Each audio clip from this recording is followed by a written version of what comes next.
केंद्रीय कैबिनेट ने one nation one election को लागू करने वाले बिल को मंजूरी दे दी है। अब इन विधेयकों को संसद में चल रहे शीतकालीन सत्र में ही पेश किए जाने की संभावना है।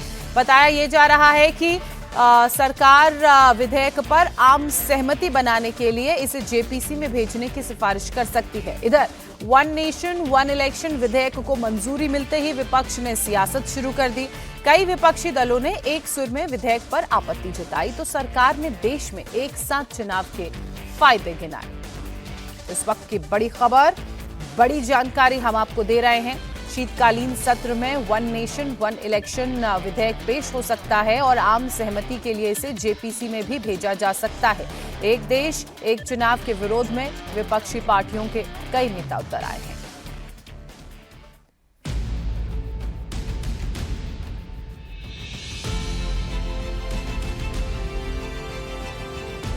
One nation one election, Modi सरकार का बड़ा एक्शन।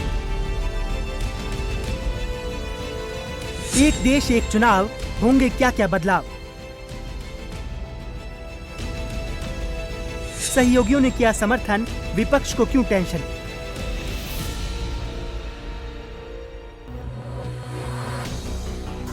प्रधानमंत्री नरेंद्र मोदी के dream project one nation one election के प्रस्ताव को कैबिनेट ने मंजूरी दे दी है। माना जा रहा है कि अब अगले हफ्ते सरकार इस बिल को संसद में पेश कर सकती है। हालांकि सरकार इस अहम बिल पर सभी राजनीतिक दलों में आम सहमति चाहती है, इसलिए इस बिल को चर्चा के लिए जेपीसी में भेजा जा सकता है। सरकार का तर्क है कि इससे न सिर्फ विकास कार्यों के लिए वक्त की बचत होगी, बल्कि देश का पैसा भी बचेगा। कैबिनेट ने वन नेशन वन इलेक्शन का जो माननीय कोविंद जी का रिपोर्ट है, कोविंद कमेटी का जो रिपोर्ट है, उनको स्वीकृति दिया है।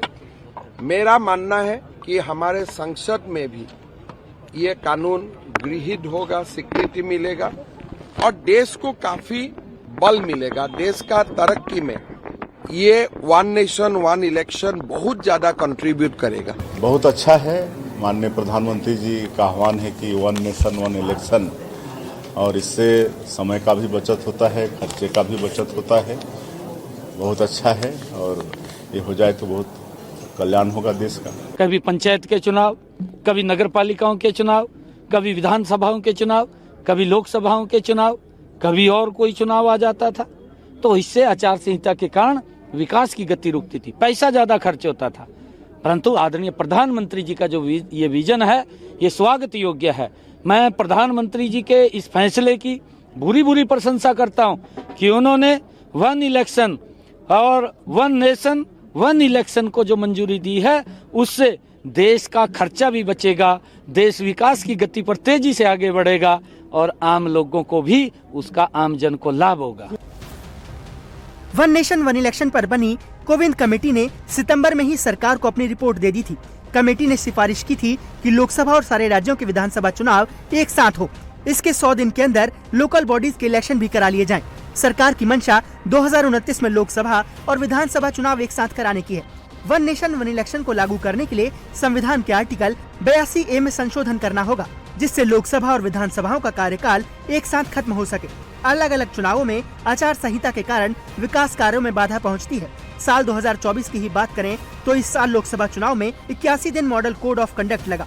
फिर हरियाणा और जम्मू कश्मीर असेंबली इलेक्शन में 54 दिन और महाराष्ट्र झारखंड विधानसभा चुनाव में 39 दिन आचार संहिता लगी रही। यानी साल में कुल 365 दिनों में देश के किसी न किसी राज्यों में चुनाव के कारण कुल 174 दिन आचार संहिता लागू रही। और यही वजह है कि एक देश एक चुनाव के सरकार के फैसले को लेकर सहयोगी दलों ने भी सहमति जताई है।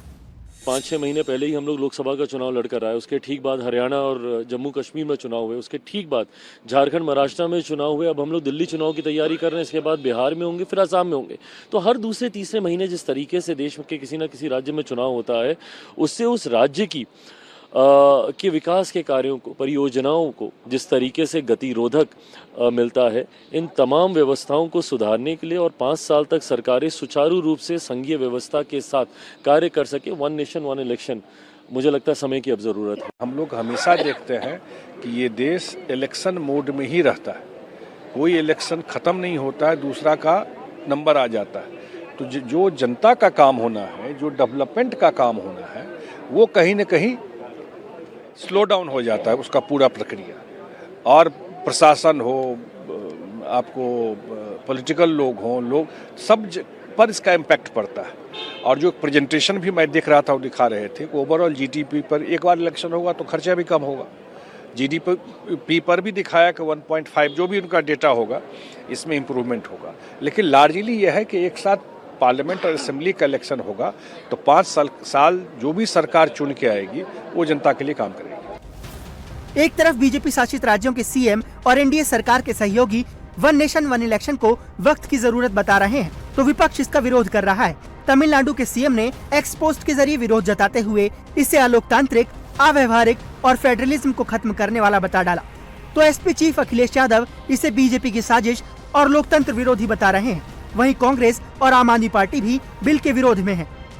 जिस प्रकार से वोटर लिस्ट की धुंधली होती है, जिस प्रकार से ईवीएम मशीन को लेकर लोगों का प्रश्न है, जिस प्रकार से पोलिंग कोड के वायलेशन होते रहते हैं पर चुनाव आयोग कुछ करता नहीं। चुनाव आयोग के कमिश्नर्स पहले सुप्रीम कोर्ट का एक भूमिका होती थी, अब वो भी भूमिका नहीं है। तो पूरे भारत के चुनाव प्रक्रिया के संदर्भ में लोगों के मन में जो प्रश्न है उन प्रश्नों का उत्तर ये वन नेशन वन इलेक्शन में नहीं। अच्छा, वन नेशन वन इलेक्शन क्यों?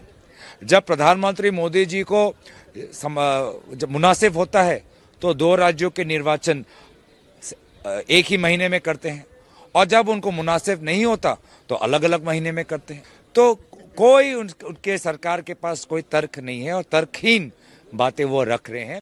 वन नेशन वन इलेक्शन इसलिए संभव नहीं है कि भारत के संविधान के तहत कोई भी सरकार 5 साल के लिए जनता उसको वोट देके चुनती है। बीच में अगर वो सरकार गिर जाती है किसी कारणों से, संख्या नहीं होती सरकार के पास, तो वहां पर दोबारा चुनाव होता है। आप उसको कैसे पूरा करेंगे?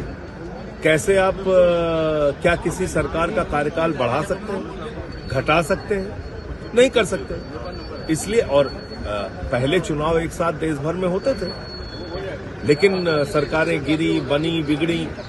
मुझे तो लगता है कि अगर ऐसे कानून हो जाएंगे तो देश के अंदर तानाशाही आ जाएगी। देश में वन नेशन वन इलेक्शन लागू होने से चुनाव खर्च में कटौती होगी।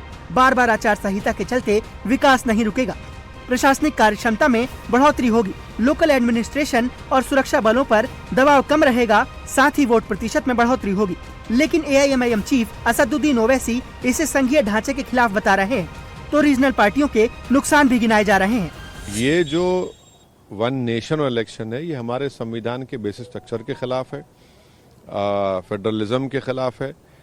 और इससे होगा क्या कि जितने रीजनल पार्टीज हैं कमजोर पड़ जाएंगे, क्योंकि लोकल विधानसभा के चुनाव में इशू अलग होगा, पार्लियामेंट के चुनाव में इलेक्शन मुद्दा अलग होगा, फिर लोकल बॉडीज में अलग होगा। इन सब को एक साथ कराना ये बिल्कुल गलत है। ये सिर्फ और सिर्फ नेशनल पार्टी बीजेपी चाहती है कि कभी लोकल इश्यूज ना बने और एक बहाना बना रही है, पैसे बच जाएंगे, इकोनॉमी का फायदा होगा। ऐसा कुछ नहीं है। सिर्फ और सिर्फ ये रीजनल पार्टीज को और अपने अथॉरिटेरियन रूल को जारी रखने के लिए ये फैसला लिया गया है। वन इलेक्शन वन नेशन कभी सक्सेस नहीं होगा। आप बीच में ही सरकार गिर गई या सरकार नहीं बनी, राष्ट्रपति शासन लग गया, फिर 6 महीने के बाद हमको सरकार बनानी पड़ गई, तो क्या आप 5 साल इंतजार करेंगे या फिर वो 6 महीना 5 साल के बाद होगा? या 2.5 साल में कोई गवर्नमेंट गिर गई तो क्या वो 2.5 साल फिर उसकी काउंटिंग 5 साल के अंदर होगी? तो ये आप कैसे करेंगे? वन नेशन वन इलेक्शन आज देश के लिए कितना जरूरी है, इसका उदाहरण देते हुए केंद्रीय मंत्री शिवराज सिंह चौहान ने समझाया। शिवराज सिंह चौहान ने कहा कि वो जब से केंद्र सरकार में मंत्री बने हैं तब से अपना काम ठीक से नहीं कर पाए हैं, क्योंकि कहीं न कहीं चुनाव हो रहे हैं और उन्हें कैंपेन में जाना पड़ता है। अब हम हैं तो कृषि मंत्री, चुनाव आ गए तो 3 महीना लगातार चुनाव के प्रचार में लगे रहे, पार्टी के कार्यकर्ता भेज दिया तो अब उसमें देखो समय नष्ट होता है प्रधानमंत्री का, मुख्यमंत्री का, मंत्रियों का, सांसदों का, विधायकों का, अधिकारियों का, कर्मचारियों का, सारे विकास के काम ठप। कराओ चुनाव और फिर नई नई घोषणाएं करना पड़ती है कि मैं ये दे दूंगा, हम ये दे देंगे। जन कल्याणकारी काम पीछे रह जाते हैं और केवल इतने नहीं, भारी खर्चा होता है। चुनाव आयोग भी खर्चा करता है तो जनता का पैसा तो है वो, और फिर राजनीतिक दल भी खर्चा करते हैं। कितना समय नष्ट होता है। अब दूसरे राज्य में चुनाव होंगे नायब जी, तो हरियाणा के अधिकारी पर्यवेक्षक ऑब्जर्वर बन के चले जाएंगे। यहाँ का काम आपका 2-3 महीने ठप हो जाएगा, वो वहां जाके चुनाव करवाएंगे। तो इसमें केवल विनाश ही विनाश है, समय का अपव्यय, धन का अपव्यय, हमारे विकास को अवरोध करता है ये चुनाव हमेशा होने वाला। और इसलिए संविधान में संशोधन करके 5 साल में एक बार सभी विधानसभा और लोकसभा के चुनाव एक साथ होने चाहिए। इसके लिए जन जागरण हमको करना चाहिए। अब कैबिनेट से पास होने के बाद देखना होगा कि सरकार कब one nation one election bill को सदन में लाती है।